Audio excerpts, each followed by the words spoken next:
কাছ থেকে আমাদের ঋণের কোনো আশ্বাস আমরা পেয়েছি কিনা। মাননীয় স্পিকার, প্রতি বছরই বাজেট দেওয়ার সময় আমরা নির্ঝরের মতন স্বপ্ন দেখি এবং সারা বছর ধরে সেই স্বপ্নভঙ্গের ফল আমাদের ভোগ করতে হয়। মাননীয় স্পিকার, এই বাজেটে ব্যয় ধরা হয়েছে 9,38,000 কোটি টাকা, আয় মাত্র 6,95,000 কোটি টাকা, ঘাটতি 2,43,000 কোটি টাকা। এটুকু হলেই হতো মাননীয় স্পিকার, কিন্তু আয় 6,95,000 কোটি টাকার যে লক্ষ্যমাত্রা ধরা হয়েছে সেটা কোনো বছরই এই আয় রাজস্ব আদায় করা যায় না।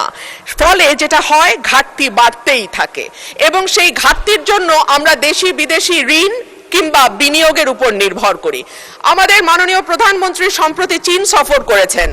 আমি আপনার মাধ্যমে মাননীয় স্পিকার, আমি জানতে চাই চীনের কাছ থেকে আমাদের ঋণের কোনো আশ্বাস আমরা পেয়েছি কিনা, পেয়ে থাকলে সেই ঋণের আশ্বাসের পরিমাণ কত, কিংবা বাংলাদেশে তারা কোনো বিনিয়োগ করবে কিনা, এরকম কোনো আশ্বাস এসছে কিনা, সেটাও আমি আপনার মাধ্যমে জানতে চাইছি।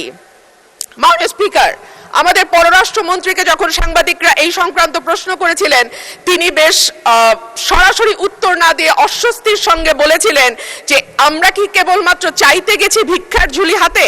না মাননীয় স্পিকার, আমরা কেউ আশা করি না যে বাংলাদেশের মন্ত্রী মিনিস্টাররা দেশের বাইরে ভিক্ষার ঝুলি হাতে ভিক্ষা করতে যাবেন।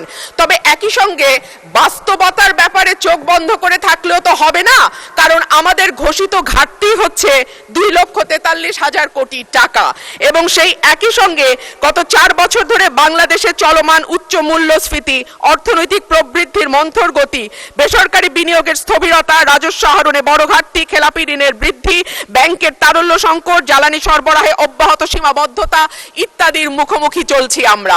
সুতরাং